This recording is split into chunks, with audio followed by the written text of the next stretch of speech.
So welcome back to my channel, Flight Coach Drizzy. Today we're going to talk about delays. I thought it was very important to talk about delays in Boston because the weather is ever changing and it's the city that I'm from.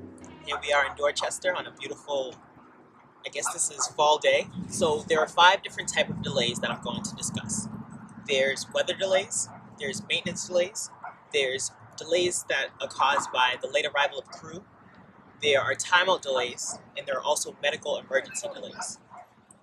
5 delays, but only one of those delays you cannot get any reimbursements for, and that's weather. Weather is ever changing, it's constantly changing no matter what. And if you're traveling from Boston to Florida and there's weather in the DC area, that's still going to affect your trip. And just in a day, the weather can change from clear skies to snow. This is an app that I downloaded. It's called FAA Wait, and it's an app that shows you the different ground delay programs issued in every country. This one is focused on the United States, and it shows you how long the delay is, as well as the cause of delay. So right now, Seattle has a delay of 16 to 30 minutes, and it's increasing, and it's due to general volume being there's so much congestion in their airport. When working delayed flights, I usually hear customers complain most about the fact that they were not notified of a delay prior to arriving at the airport. Now, FAA Wait can be great because it allows you to research the delay and the city in which you are traveling in and out of. Sometimes customers aren't always notified of a delay prior to arriving. Active travelers can use FAA Wait to track the delay prior. Then with this information, you can call your airline and hopefully make your travel plans more accommodating. You can track your inbound aircraft and see where it's going to land in your city. From there, you have about 35 minutes to turn that aircraft, and that means deplane, clean, and board, as well as having your flight crew do their checks. Now, if I type in up here, JBU 488, which is a flight from Los Angeles, it shows that the aircraft arrives at 8:09. If this is your delayed inbound, it's going to arrive at 8:09. From there, it's 35 minutes to turn the aircraft. You should be boarding at about 8:45, 8:50. Shows you your departure times when your aircrafts are coming in late.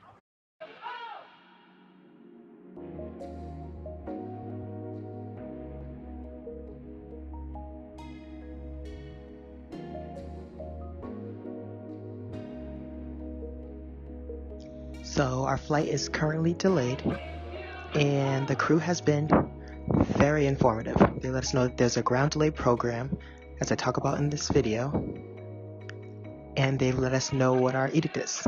Our edict right now is 3:36. Our standard departure time is 2:38. So now Boston, which we are heading from New Orleans, is in a ground delay program, and that's what's holding our plane in New Orleans. Air traffic control issued that ground delay program, and we are on the plane waiting to take off. Both of the apps discussed can be used to help customers prepare. The great thing about FAA Wait is, if there is weather in the forecast, most GDPs will post as they are issued, and you can constantly refresh the app for updates. The best time to fly is always the morning, because the earlier you fly, the more options you have when deciding to alter your flight plans. There are plenty of connection cities. Most airlines will waive fees when flight delays exceed an hour.